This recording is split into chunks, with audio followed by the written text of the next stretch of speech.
અર્ધીકરણની અંદર પણ ખાસ કરીને અર્ધીકરણના બે ભાગ છે, જેમાં આપણે જોઈએ અર્ધીકરણ 1 માટેની પૂર્વાવસ્થા 1, બરાબર, અને પૂર્વાવસ્થા 1 ની અંદર તમે જોઈ ચૂક્યા છો લેક્ટોટીન, ઝાયગોટીન, પેકાઇટીન, ડિપ્લોટીન અને ડાયકાઇનેસિસ, એવી રીતે 5 અલગ અલગ પેટા અવસ્થાઓ જોઈ ચૂક્યા છો, રાઈટ?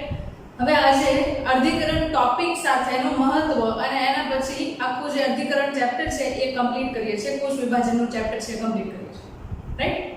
તો સ્ટાર્ટ કરીએ જ્યાંથી કાલે અટક્યા ત્યાંથી જ આગળ જઈએ છીએ. લાસ્ટલી યાદ હોય તો આપણે વાત કરેલી અર્ધીકરણ 1 માટે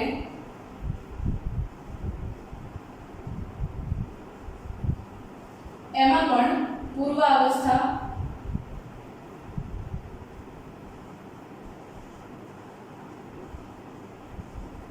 એટલે કે પ્રોફેઝ 1, અને એમાં પણ સ્પેશિયલી આપણે વાત કરેલી પહેલા સૌથી વાત કરી હતી આપણે લેક્ટોટીન અવસ્થા, સેકન્ડલી આપણે વાત કરેલી ઝાયગોટીન અવસ્થા માટે, થર્ડ આપણે વાત કરેલી પેક્ટીન અવસ્થા માટે, ફોર્થ આપણે વાત કરેલી ડિપ્લોટીન માટે,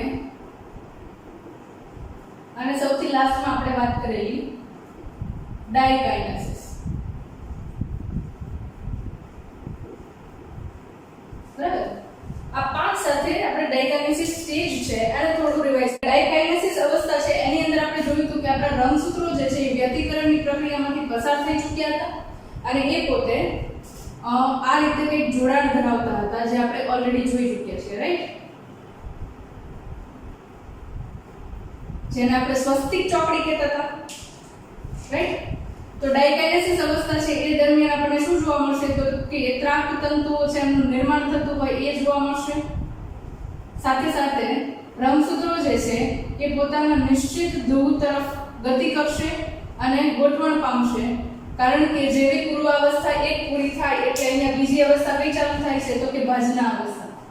સમવિભાજનની ભાજના અવસ્થા થોડી યાદ કરો તો તમને આઈડિયા આવશે કે ત્યારે શું હતું? તો કે ભાજના અવસ્થા દરમિયાન રંગસૂત્ર જે છે એ મધ્ય અવસ્થા પટ્ટિકા છે એના ઉપર ગોઠવાયેલા જોવા મળતા, રાઈટ?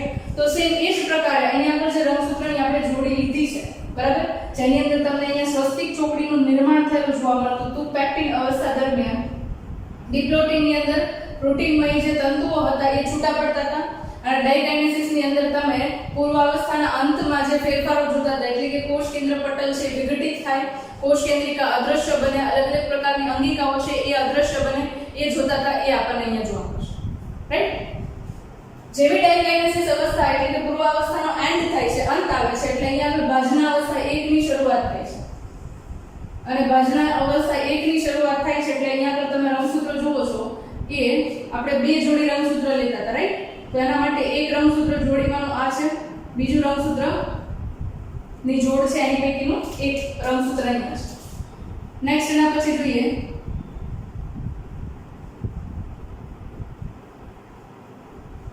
રાઈટ, આ રીતે તમે જુઓ તો રંગસૂત્ર છે ક્યાં ગોઠવાઈ ગયા? તો કે આ જે વિષુવવૃત્તીય પ્રદેશ છે એટલે કે મધ્ય અવસ્થા પટ્ટિકા છે એના ઉપર તમને રંગસૂત્ર છે એ ગોઠવાઈ ગયેલા જોવા મળે છે.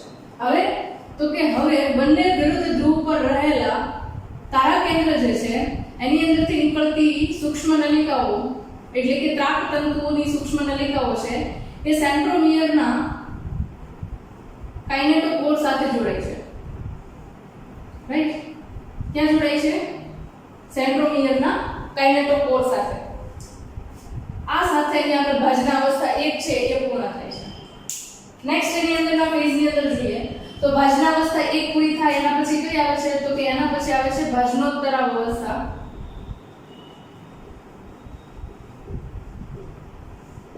એક, બરાબર, કારણ કે એ અર્ધીકરણ 1 ની પેટા અવસ્થા છે એટલા માટે એને 1 કહીશું આપણે.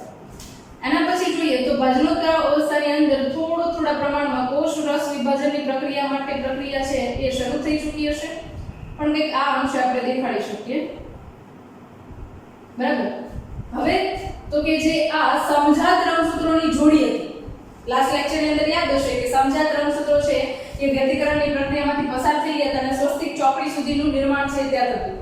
હવે તો કે ભાજનોત્તર અવસ્થા છે એ દરમિયાન કે જોડીમાં રહેલા સમજાત રંગસૂત્રો કે જેણે પોતાના રંગસૂત્રોના અમુક ભાગ છે એમની અદલાબદલી કરી હતી, એ ભાગ છે એ બે અલગ અલગ ધ્રુવ તરફ ખેંચાણ પામે છે, રાઈટ। અને અહીંયા આગળ તો કે નીચેની તરફ તારા કેન્દ્ર છે એની મદદથી ત્રાકતંતુ છે એ ઉપરની તરફ ખેંચાણ અનુભવે છે અને એ ખેંચાણના અંતે સમજાત રંગસૂત્રો જે છે જોડીમાં રહેલા એ એકબીજાથી છૂટા પડે છે, બરાબર। પણ એક વસ્તુ અહીંયા જોવાની છે કે આ જે દોહિત્રી રંગસૂત્રિકાઓ હતી એટલે કે સમજાત રંગસૂત્રની બે રંગસૂત્રિકાઓ હતી, એ રંગસૂત્રિકાઓ છે બંને એની સાથે જ રહેશે, બરાબર। એ અહીંયા આગળ છૂટી પડતી નથી। તમને તફાવતની અંદર એવું પૂછી શકે કે ભાજનોત્તર અવસ્થા 1 અને ભાજનોત્તર અવસ્થા 2 ની વચ્ચે શું તફાવત છે। આઈ થિંક આ તમને ક્લિયર થઈ જશે, બરાબર। ભાજનોત્તર અવસ્થા 2 કમ્પ્લીટ કરી એટલે તમારો આઈડિયા છે એકદમ ક્લિયર થઈ જશે, રાઈટ। તો જેવી ભાજનોત્તર અવસ્થા 1 પૂરી થાય એટલે એના પછી કઈ આવશે તો કે ભાજનાંતિમ અવસ્થા 1। લાસ્ટ અવસ્થા કોની તો કે અર્ધીકરણ 1 ની છેલ્લી અવસ્થા કઈ કહીશું આપણે તો કે છેલ્લી અવસ્થા અહીંયા આવશે ભાજનાંતિમ અવસ્થા,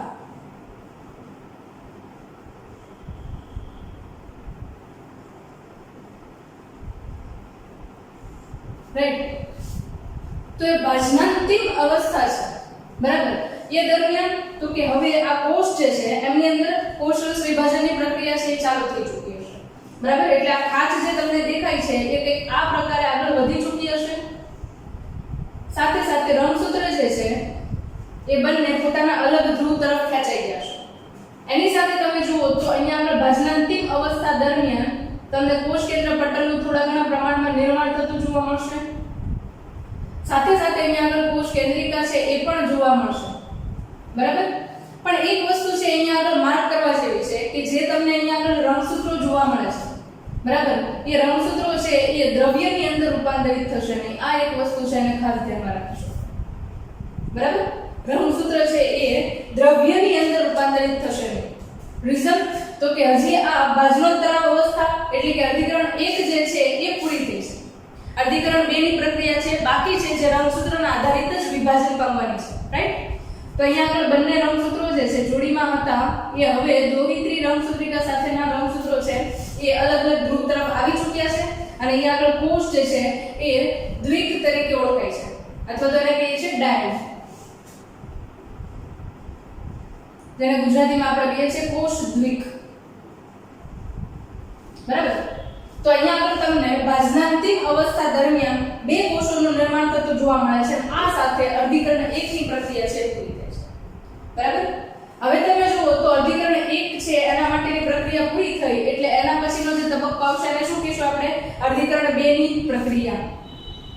એટલે અહીંયા આગળ આવશે અર્ધીકરણ 2, બરાબર। અને અર્ધીકરણ 2 ની સૌથી પહેલી અવસ્થા એટલે કઈ તો કે પૂર્વ અવસ્થા 1,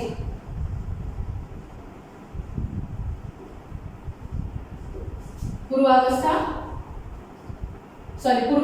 2, રાઈટ, પ્રોફેઝ 2।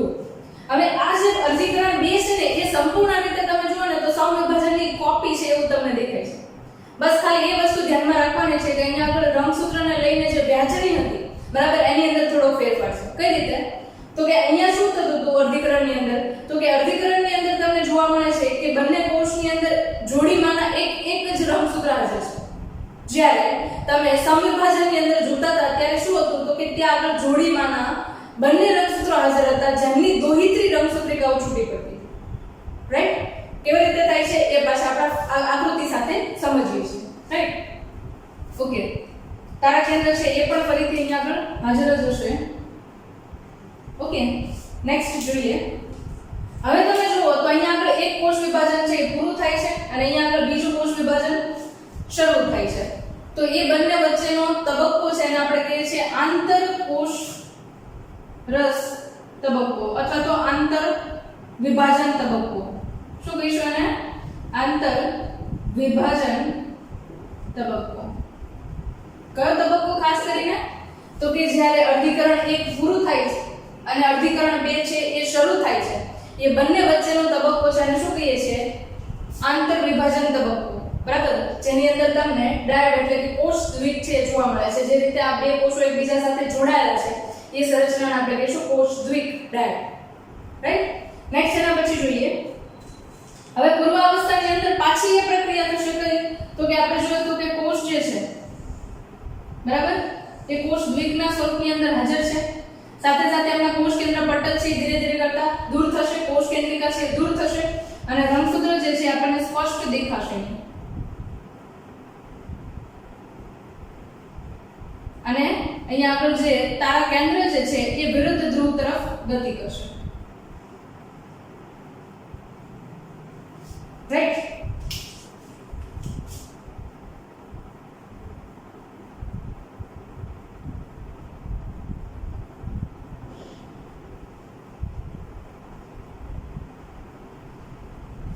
આ જે છે પૂર્વાવસ્થા 2 ની અંદર તમને જોવા મળશે. જેવી પૂર્વાવસ્થા 1 જે છે કમ્પ્લીટ થાય એટલે હવે પછી તમને આઈડિયા ક્લિયર છે, પાછળના અવસ્થા 2 આવશે.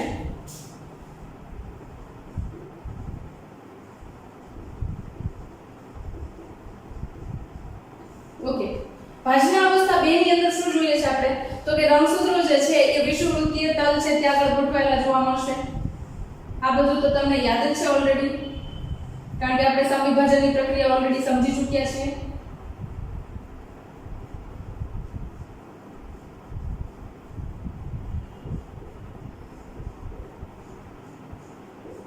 રાઈટ.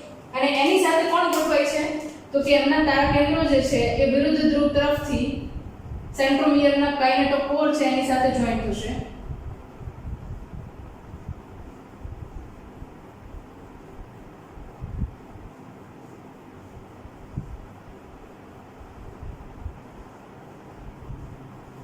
હવે તો કે જ્યારે હવે વાત કરીએ છીએ આપણે કોના માટે, તો કે હવે આપણે વાત કરીએ છીએ ભાજનોત્તરાવ અવસ્થા 2 માટે. ત્યારે ખાસ એક વસ્તુ યાદ રાખીશું અહીંયા આગળ, સી ભાજનોત્તરાવ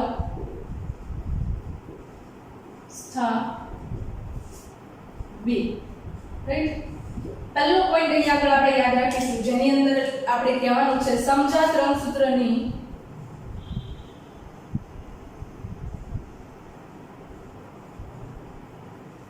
દોહિત્રી રંગસૂત્રિકા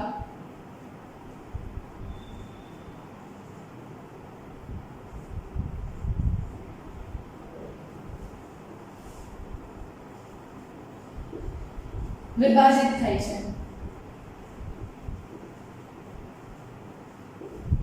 રાઈટ. હવે તમે ડિફરન્શિએટ કરી શકો કેવી રીતે, તો કે પહેલા આકૃતિ આપણે ડ્રો કરી લઈએ પછી તમને થોડું વધારે ક્લિયરન્સ આપું.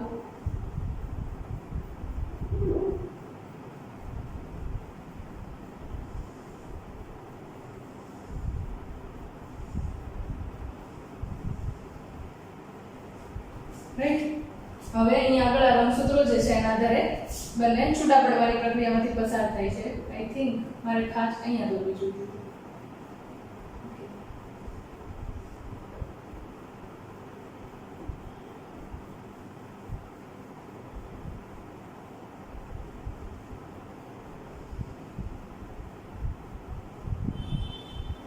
રાઈટ. હવે તો કે દોહિત્રી રંગસૂત્રિકા છે એ છૂટી પડે છે અહીંયા આગળ. સેમ અહીંયા આગળ પણ સેમ આ કોષની અંદર થશે.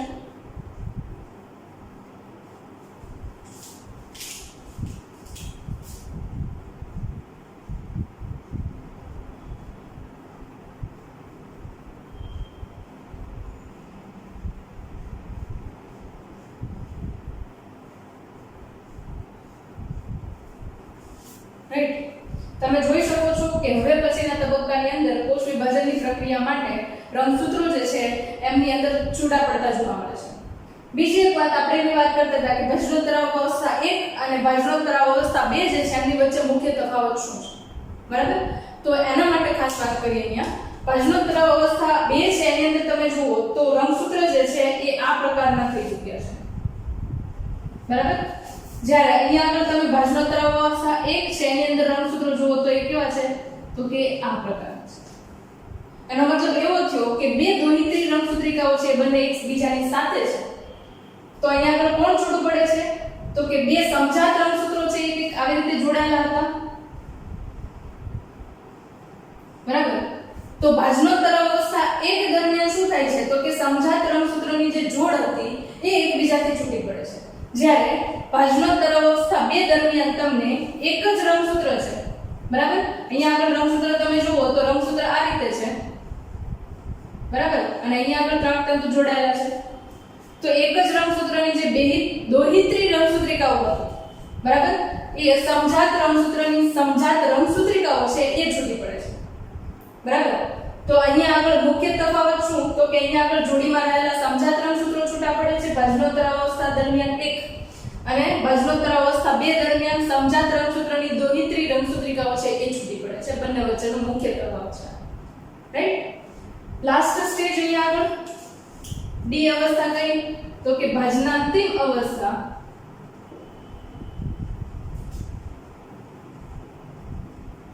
2. ઓકે, ભાજનાંતિમ અવસ્થા 2 છે એની અંદર શું જોઈએ છે આપણે? તો કે ઓબ્વિયસ છે કે અહીંયા આગળ 4 કોષો છે એકબીજાથી છૂટા થઈ ચૂક્યા છે કોષરસ વિભાજનની પ્રક્રિયાના અંતે, બરાબર?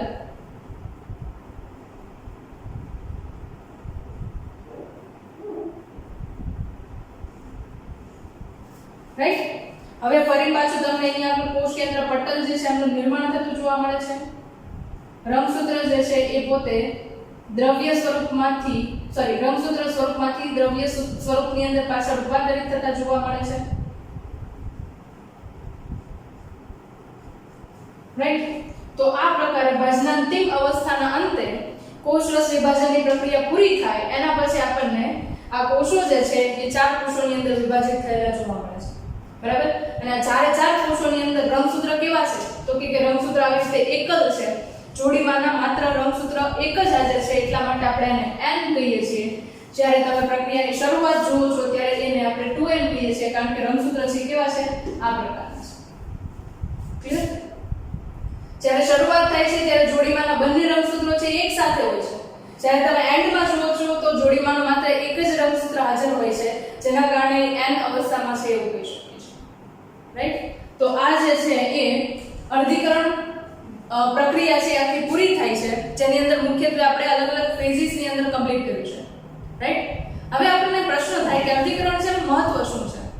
તો કે એક વસ્તુ ખાસ યાદ રાખીશું અહીંયા આગળ કે જે સજીવો છે એમની અંદર લિંગી પ્રજનનની પ્રક્રિયા થાય છે, બરાબર? તો એમની અંદર તમે નર હશે તો શું જોશો? તો કે શુક્રકોષો બને છે, અને માદા હશે તો એની અંદર અંડકોષ બને છે. તો જ્યાં આગળ આ અંડકોષ અને શુક્રકોષ બનતા જુઓ છો તો એ અર્ધીકરણની પ્રક્રિયાના અંતે બનશે, તો એ n પ્રકારના હશે, આ પણ n પ્રકારના હશે. જ્યારે બંનેની વચ્ચે ફલનની પ્રક્રિયા થાય છે, ફલિતાંડ બને છે, ત્યારે 2n પ્રકારનું હશે. તો એ કોઈ પણ સજીવની અંદર તમે જુઓ તો રંગસૂત્ર જે છે એમની સંખ્યા જાળવવા માટે એક નિશ્ચિત પ્રકારે કોષ વિભાજન ઉપયોગી બનતું હોય તો એ અર્ધીકરણની પ્રક્રિયા છે. બીજી એક ખાસ તમે અહીંયા જોયું કઈ અવસ્થા દરમિયાન? તો કે પેક્ટિન અવસ્થા છે એ દરમિયાન તમે એક ખાસ પ્રક્રિયા જોઈ ગયા જેને આપણે કહેતા હતા વ્યતિકરણની પ્રક્રિયા, બરાબર? તો એ વ્યતિકરણની પ્રક્રિયા છે એક સામાન્ય પ્રકારે જોઈએ તો એવી પ્રક્રિયા છે કે જે જનીનની અદલાબદલી કરે છે. એ જનીનની અદલાબદલીના કારણે તમને સજીવોની અંદર વિવિધતા જોવા મળે છે, અને આ વિવિધતા છે એનું કામ શું છે? ફોર એક્ઝામ્પલ, બધાની અંદર સમાન પ્રકારના જનીન છે, બરાબર? અને બધા જ સજીવો છે એમની અંદર ધારો કે ફોર એક્ઝામ્પલ આપણે કોઈ કાંબાની જાતિ લઈએ છે, બરાબર? જેની ફળ છે કેરીનું બહુ મીઠું છે, રાઈટ? અને એ જે ફળ છે એની અંદર ધારો કે એક વર્ષની અંદર એવો રોગ આવે છે કે એ જાતિ છે બધી નાશ પામે છે, કારણ કે બધાની અંદર જનીન સમાન છે. ધારો કે અર્ધીકરણ નથી થતું તોની વાત થાય છે. તો એ આંબાની સ્પીસીસ છે એવું કહી શકીએ કે એ એરિયાની અંદરથી સંપૂર્ણપણે નાશ થશે એનો, કારણ કે એની પાસે રોગ સામે લડવાની ક્ષમતા જ નથી, કારણ કે જનીન બધા સમાન પ્રકારના છે. પણ એના બદલે અહીંયા આગળ જો તમને અર્ધીકરણની પ્રક્રિયા થઈ છે, જનીનોના ટુકડાની અદલાબદલી થયેલી જોવા મળશે, તો તમને આંબાના ફળની અંદર પણ વિવિધતા જોવા મળશે, અને એમની અંદર શક્યતા છે કે રોગ પ્રતિકારક ક્ષમતા છે એ સારા પ્રકારની હશે. તો આનો એક ફાયદો છે કે જો કોઈ પણ પ્રકારના એવા રોગો હોય તો એની સામે લડવા માટે અલગ અલગ સ્પીસીસ છે અને અલગ અલગ ક્ષમતા હશે. ફોર એક્ઝામ્પલ આપણે જોઈએ છે તો આપણા બધાની રોગ પ્રતિકારક ક્ષમતા અલગ અલગ હોય, કોઈકને થોડા અમથા એટમોસ્ફિયરની અંદર બીમાર થઈ જતા હોય છે અને કોઈક જે છે લાંબા સમય સુધી એ પર્યાવરણની અંદર હોય તો પણ બીમાર નથી થતા. રીઝન શું એની પાછળ? તો કે આવા વ્યતિકરણની પ્રક્રિયાના કારણે મનુષ્યના જનીનોની અંદર વિવિધતા જોવા મળે છે અને એ વિવિધતા છે ભવિષ્યની અંદર ઉદ્વિકાસ પ્રેરે છે. ઉદ્વિકાસ સિમ્પલ ફોર્મની અંદર કહું જો કે આપણે ચેપ્ટર 7નું છે 12th ની અંદર જોવાનું છે, બરાબર? Sorry, okay. તો એના માટે જો વાત કરીએ તો ત્યાં આગળ ઉદ્વિકાસની પ્રક્રિયા છે એ ડિટેલમાં સ્ટડી કરશું, પણ સિમ્પલ વર્ડ્સની અંદર કહું આજથી 100 વર્ષ પહેલા જે મનુષ્ય જોતા હોય એની કરતાં આજની જે જનરેશન છે મનુષ્યની એ કેટલી એડવાન્સ હશે? એની પાછળનું કારણ તો કે સતત વ્યતિકરણની પ્રક્રિયાના કારણે એમની અંદર ઉચ્ચ લક્ષણો છે એ આવતા જાય છે, જે પ્રક્રિયાને આપણે ઉદ્વિકાસની પ્રક્રિયા કહીએ છીએ. તો કે છે ઉદ્વિકાસ છે એ પણ આ વ્યતિકરણની પ્રક્રિયા અથવા તો અર્ધીકરણ પ્રકારે જે વિવિધતા લાવવામાં આવે છે એના કારણે છે એવું કહીશું, રાઈટ? તો આ અર્ધીકરણનું મહત્વ છે કે જે સજીવોની અલગ અલગ જાતિને જાળવી રાખવા માટે ઉપયોગી છે, રાઈટ? અહીંયા ટોપિક કમ્પ્લીટ થાય છે, ચેપ્ટર પણ કમ્પ્લીટ થાય છે. તમને કંઈ ડાઉટ હોય તો કમેન્ટ સેક્શનમાં કમેન્ટ કરી શકો છો. હું ટ્રાય કરીશ કે તમારા કમેન્ટ્સના આન્સર